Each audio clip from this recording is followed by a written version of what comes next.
welcome to the 6th episode of Monster Thoughts. Today I am with ImmortalGraves, and we're going to be talking about all iterations, or most iterations, of Dracula. And if you don't know who ImmortalGraves is, Immortal is the host of the Cackling Cauldron podcast, a horror streamer on Twitch where she can be mostly seen streaming ESO and I think some Resident Evil now. But they're also the owner of the Glam Clam Squad, a supportive and inclusive community of gamers and nerds. Thank you guys for being here today. I want to thank ImmortalGraves for being here today, and let's get right into the discussion. Hello. Hi.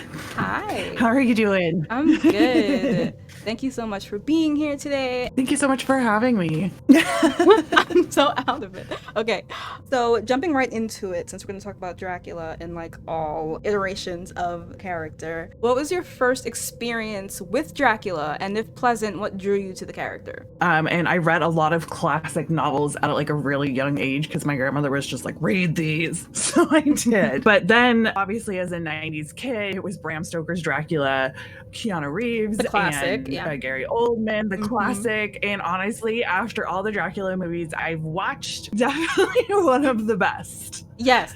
I have that one on DVD. You have to have it on DVD. Yes, absolutely. It's an absolute It is, must. and it's such an art piece too, versus just like a straight up movie. So, you know, it's very dramatic and sexy and all that. Yeah, it definitely goes beyond just like being a horror movie in that sense. It's very gothic in its feel and everything else like that, which is super, super awesome. Probably be like my first film experience, and then like as I got older and watched TV more and stuff like that, I started watching horror. And because I was raised by my grandparents who were like, 80 when I was a teenager in the 90s. So like classic like film we watched, and they would tell me like their stories about it and everything, like, when they were young and share their experiences and everything.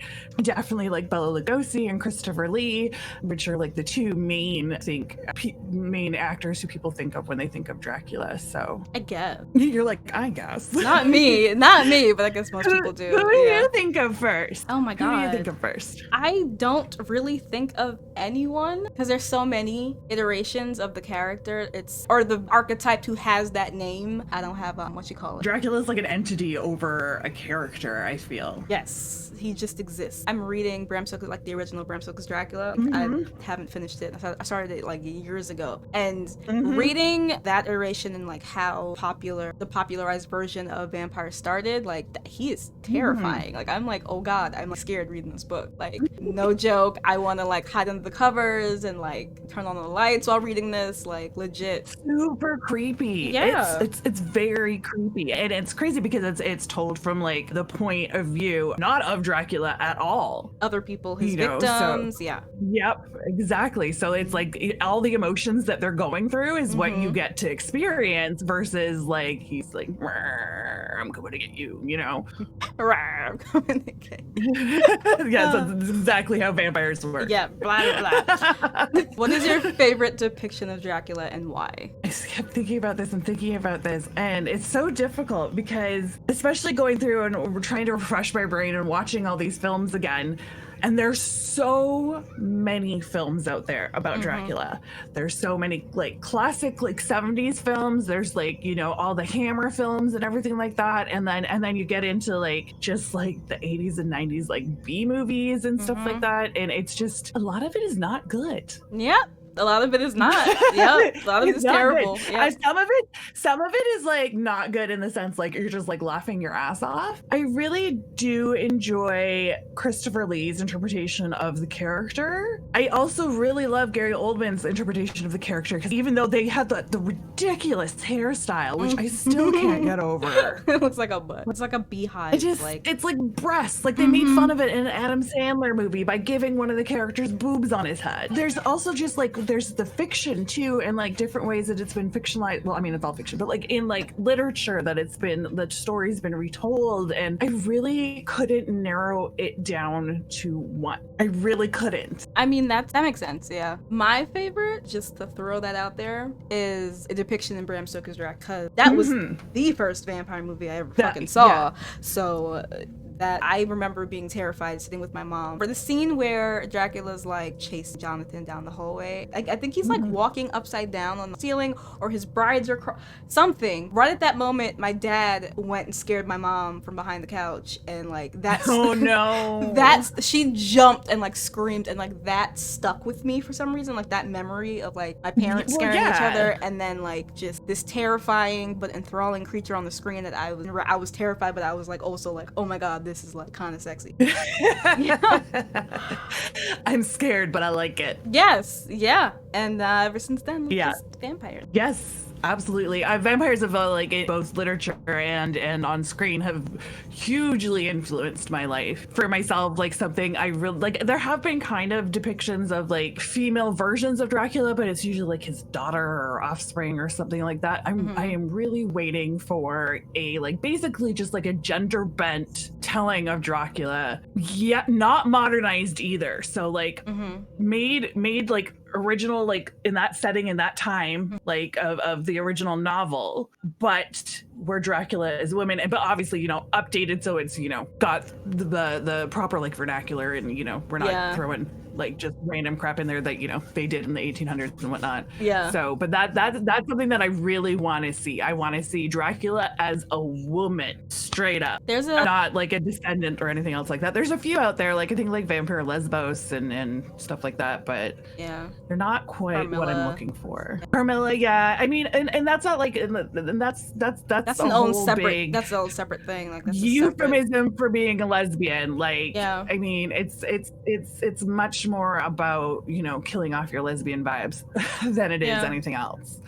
I just want it straight up. It's Dracula. She's a woman. She was like a battle warrior. She lost her love. She turned to the dark forces. You know, she went on a killing rampage. You know, I want all that. I want the whole story just gender bent around and modernized in the sense like it's told like properly in our time today, but still way back when. That's what I want. That's really what I want to see. Yeah, but what is your least favorite depiction of Dracula and why? Honestly, one of my least favorite depictions of Dracula is actually in my favorite TV show, and that's Buffy the Vampire Slayer. I really did not like him in that episode at all. To start with, makeup did a terrible job. I don't even remember Dracula and Buffy. He had, like, if I'm having a bad lazy day, I might have contour like that, but it was like a stripe across his forehead. Oh no. It could have been so good. Like Sarah Michelle Gellar's reaction, like the way she acted, and like, you know, he's like, I'm Dracula, and she's like, get out, this is so cool, you know. And it could have been such a good episode, and I'm glad they did it, but I honestly, it's one of my least favorite depictions of him because he's just so annoying. So fucking annoying. And no thank you, I don't want it. I'm gonna Google really. I see what you I see what you mean. You see it? Yes. It's just like a streak. Yeah, it's just like a streak. Yeah. What? At first I'm like, oh, cute, but then I'm like, no. Yeah, the idea of him like saying like you have no idea what your power is in that episode and everything, and it was a really good setup for the season and everything like that, but it was just like himself. I was just like, could you like just not, please? That would be so great. And be Lestat in chat. Yeah, I hate Dracula as a character, but there's so much potential with a straight up female villain. And like, yes, because like, let's just make, not be afraid to make. I'm just gonna plug. It's gonna plug. Yeah. Yes, please. Female villain. Female villain. Yeah. I'm like halfway through finally, like a year, like 6 months to a year later. Take your time. The books are not going nowhere. Take your time. Take your time. No, but yeah, there's a female vampire lycan hybrid. I just gonna get off the tangent for a while. There's so much like vampire stories out there that we don't know about. They don't have the reach of, I'm not gonna name names, of white writers. It just sucks because all these ideas you're throwing out, like a female Dracula or whatever, someone's probably already written that thing and we just won't know. If I look hard enough, enough, I'll probably find something somewhere, especially with so many authors these days just publishing strictly on like ebooks and stuff like that as well. Yeah, and self-publishing. saying. There are gems out there that, you know, we probably just don't know about. Yeah, but going back to like a straight up evil villain, like villainous, people are so afraid to make women evil without giving them trauma, without giving them, you know, revenge, without giving them something else. And I just make a bitch evil. That is so bizarre to me because when I was writing my book, like I was 16 and I'm just like what's the story? And then I'm putting it together and like she just found Dracula's secrets and like took his power and like she knew shit that nobody else did and she was like, we need to like use this for ourselves. But there's a reason he was keeping it. There was a reason he was keeping it secret. But she's really smart, but she crazy and she just wants to. I love it. She just wants the protagonist. And I was so surprised when I got like beta reads back and everybody was saying that they hated the main character. They hated him, and I'm like, why do you hate him? He's perfect. And they're like, because he's fucking perfect. And I'm like, oh, but they loved her because she's just fucking balls to the wall. She's flawed. Yeah. And they love his brother too because his brother is fucking crazy flawed. His brother's flawed too. But I took that and I did something with it, and I mean, I'm just gonna fucking say it because the books have been out for years. I'm gonna fuck. It's honestly a freaking protagonist to villain story. Just he goes from like the basically he's the chosen one. He doesn't want to be. No one ever asked him what he wants, and he really wants to be with her. So he gets with her, and they go crazy with power. So that's fun. Oh, I'm about it. I love writing. I love writing. I just love writing characters with character and depth to them, especially my vampires. Like there's so much more to them beyond I'm dead and I'm strong and I'm drinking blood. Yeah. They're dealing with turmoil of what like being a vampire means in that world and Dracula's secrets and nonsense and all that good stuff. So I mean, people have told me that Xavier, the main character in my book, is like Lestat. Louis? No, Lestat. Louis? Lestat. Louis. Brad Pitt? Tom Cruise? Either or. They're like, oh, like he's the next whatever, and I'm just like, I've never read it, so I don't. I just write like what I feel like a person who been you know, to live forever and has to drink blood or whatever. If they have conflicting feelings about it, they're not gonna be all like hunky dory and happy about it. Most of them aren't. No. Some of them will be. Some of them fucking will be. Yeah. Because there are deranged people out there. Yeah. No, I mean, absolutely. There are some people who are just gonna like run with the evil and the power, and other people are gonna struggle. And you know, it's so much more complicated than I think people give them credit for. It's hard. Yeah, it is hard. Can I say? I know this is like so bad, but like, there's only like 2 black vampires in the world. Can I? Blade. No, I mean Dracula. No, Jesus God, no. Oh God, no. To be fair though, I haven't seen Dracula in so fucking long. But same. I didn't get around to watching it before today, unfortunately, and I had it on my list. Oh my God, why can't I remember his name? Vampire in Brooklyn. Oh yeah, Eddie Murphy. I know he's not Dracula, but to me, I mean, that movie honestly was just, if Dracula was from Africa, like, let's be real, like that was a whole fucking movie. Yeah, 100%. You know what? You asked me earlier who I think of when I think of Dracula. I think of him. Like that's my Dracula to me. That's my Dracula. Yeah. Yeah. So good. My husband thought I wouldn't like that version of a vampire, and I'm like, really? But he's reading my book. He's reading my books, right? Hold on. He's reading my books. Yeah. And he thought I wouldn't like that version, and I'm like, my vampires are like that. Like, are you actually reading my books? That's what I feel like because I'm like. Have you not gotten to the part where like they fight werewolves like in the first chapter and like one of them gets like his spine ripped out? Like, do you think I'm writing like Twilight here? Like what is the deal? And then I got so fucking mad because I'm like, I'm offended because I pride myself on my vampires being like they're vampires first and foremost. They're vicious. They use their powers to seduce humans, like all that good stuff. And I'm just like, you're not reading my shit, but it's cool. It's cool. It's cool. Someone's in trouble. He's always in trouble. Always. Okay. Oh no. Always. Okay, have you read Bram Stoker's Dracula? And if so, did you think that this depiction of the vampire was different at all if Turbin might have seen first? Oh, absolutely. Because the thing is, again, going back to how like it's told, the original novel is told through letters and journal entries of your two main characters and whatnot. You have that ability then to just sort of create the monster in your head, and it's so very subjective. Yes, there are a bit of descriptions and everything like that, but because it's not from Dracula's point of view, or even like a third person POV of Dracula. I just feel like it's just left to be so much more subjective about the monster that you create in your head, versus where on film they have to take that and pull that out, and that is the writer and the director's interpretation of who Dracula is. So I think he's such a big entity versus just like one singular person. Like he is like the vampire kind of. So it's difficult, because like then when you have all these different interpretations of this monster and who he is, like you can really sort of mold him to suit your story as well.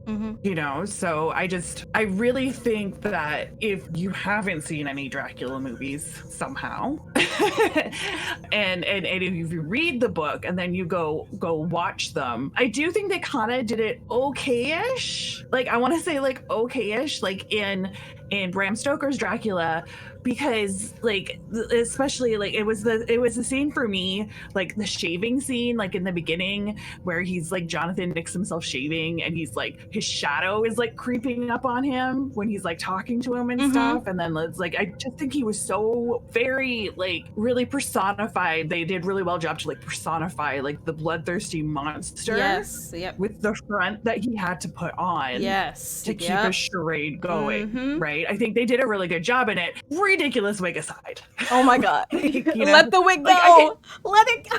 Like, can they just like edit that thing out? It can't hurt you.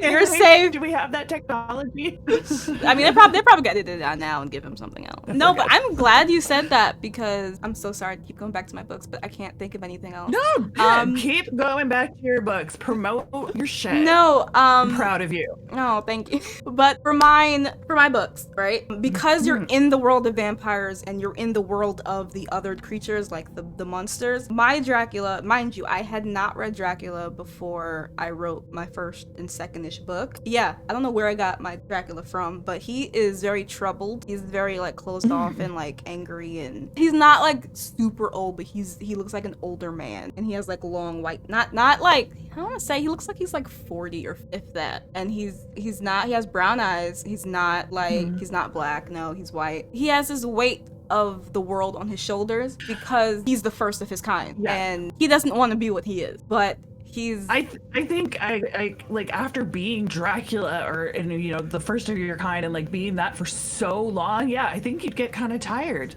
Not from when he was born. He did not want to be what he was, and he did everything that he could to resemble. He wanted to be human. He wanted to resemble humanity. So I have a whole lore attached to my vampires and werewolves, like how they came to be and everything. So he's very trapped and like in his head and his tasks that I don't want to spoil it, but his tasks and things that he has to do and all that fun stuff. So I made a very kind of tortured soul, but you never see things from his point of view. Everything is you get like small glimpses, but you never get like his thoughts for the most part. It's everybody else who has to deal with what he's left behind or what he's left for them, and they're just like, what the fuck? I don't want this. Like, I don't want this. Like, can we just like live our lives? Like, this is bullshit. My 16-year-old brain wanted to make the most convoluted fucking story in the world. Oh my god. I love it. I hate it. I love it. I hate it. I hate it. No. Well, you spent how many years with your series now developing it and everything, right? So too long. 14 years now, maybe. Yeah. If that, I want that's it to be impressive. Over. I know it's not. I want to be done. You're like, I want to write something new. I'm already writing. I'm writing a bunch of other things. Yeah. What's the depiction of Dracula you recommend most to our list? Like top depiction. Well, okay, I'm gonna go with two movies, and one of them wasn't received very well, but I still think he did a really great job. And obviously, because we spent most of the hour talking about Gary Oldman and his depiction of Dracula in Bram Stoker's Dracula from the 90s. And the other one is Luke Evans in Dracula Retold. Oh, yes. Okay, yes. I think he did a really great job getting across the level of torment and the battle he was going through to protect his people and his son and his family, and taking the power to do that, and then battling saying what that turned him into. I honestly think it should. I personally really, really like that film. I'm sad it didn't get a lot more love than it did. You want to know something about that movie? I refused to watch. I was so mad because I'm like, fuck, are kind of taking my story. It's like, I fucking refuse. I fucking refuse. Oh, it's not the exact story, but I'm like a fucking Dracula fucking telling. God damn it! But I know I think I did watch it. I cannot watch a lot of vampire movies, shows, and stuff because I will just sit there and I'll be like, oh, that's Xavier, that's Dracula. That's Alexandria. That like I'm just like thinking like these are my fucking I need my characters to be on screen. Yeah. You're like side-eyeing everywhere like this is my shit. Yeah. Yes, I'm fucking salty as fuck, angrily watching every vampire thing ever. Like this should be I can't even watch Underworld because I'm just sitting there like fucking hell, like this could be my goddamn series on HBO. Like for years I've been doing this. It's really bad. One of my favorite book series from when I was like a young teenager was Christopher Pike's The Last Vampire, which has a female protagonist. And I love that series so much, and I still love it to this day. And so like vampires have just been a really big thing for me my entire life. So I'm just like, does it have a vampire in it? Yes, we're watching it. Is it terrible? I don't care. I still want to see it. Yep. I want to ingest all of it. Mm-hmm. Like I've got an essay coming up for your editing for the book. Yes, I am. And I'm going to be writing about like the female vampires that have inspired me over my lifetime and helped me like be a strong woman and get through my trauma. That's going to be really exciting to write about because it's going to cover like all my major favorite vampires from when I was a kid to now. Mm-hmm. And there's a film that it just came out. It's on VOD right now, and it's got Barbara Crampton and Bonnie Aarons, who played the nun in The Conjuring 2, and she's just so lovely. But she plays the master in Jacob's Wife. So and it's just such an amazing story, and it's very empowering to Barbara Crampton's character and everything like that. And I just love it. And so I'm really excited to write about like these strong vampires, like women vampires, and like their flaws and their strengths, and whether they're evil or not evil or whatever it is, and just how that has just sort of been a guiding force in my life to try and be strong and a badass as well. And then I've got another one piece coming up about like bisexuality and vampires coming up later this year. I've got lots of essays and stuff coming out this year. It's nice. Pretty crazy. I'm all of a sudden extremely so proud busy. of you. So proud of you.